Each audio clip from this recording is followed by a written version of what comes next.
So when you see something like this, what's your reaction? You saw it for the first time here. Yeah, I mean, I'm sad, really, that it's come to the point where there's a generation that has no appreciation and understanding for what my father stood for. And it just suggests to me that we've got a lot of work to do to reach them, to make the connections. We're going to have to figure out how to go where they are, literally, into their places of where they hang out in the clubs. You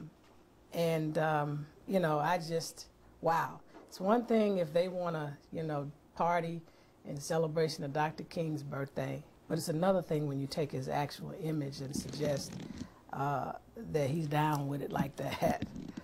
Because he would be down with them, but the imagery would be different because he would be trying to elevate them. He would go where they are because he went into the pool halls. But he went into the pool halls to connect with them and bring them into a movement. And so this whole imagery thing is just appalling. It's almost embarrassing. And for me, as his daughter, it's like, wow. You know, I lost a father who sacrificed everything for them to live a much more dignified and respectful life.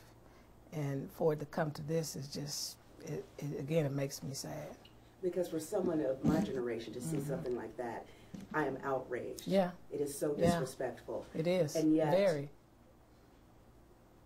To them, there's some sort of disconnect almost. It is a disconnect, yeah. They don't see this as being disrespectful, almost an ignorance. Yeah, and it is ignorance. And that's why I can't get outraged, because I understand that generation. Daddy even said, he said, violence is the language of the unheard. And a lot of times we think of violence as physical and things of that nature.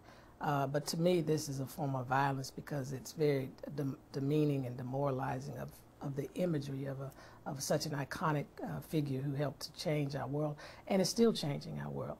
And so we have a role and responsibility in communities, because I have to say that I'm not mad at them. I'm mad at us because we're not doing our part. I think we've gotten so busy talking to each other, the choir, so to speak. And we really have to figure out how can we reach those that are not a part of the choir, because they're not.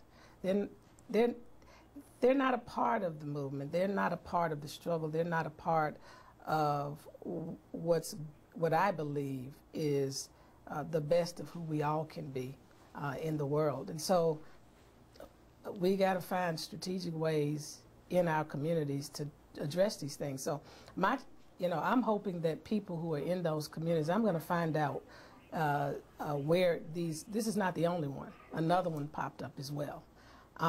And try to find out who in those communities, whether it be an NAACP, there may be a Martin Luther King group there, that we can speak to so that they can go and begin to address it. In our nonviolence approach, you do your information gathering to find out who this is, who's involved, and our next step is education, which now we have to begin the process of educating these individuals, because they may not be young people.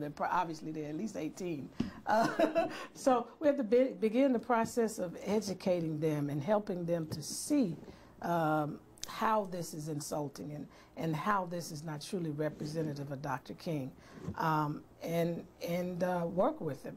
That's the only thing I know we can do, because we live in a free speech country, and this is their means of speaking. But it's very it misrepresents him in a great way.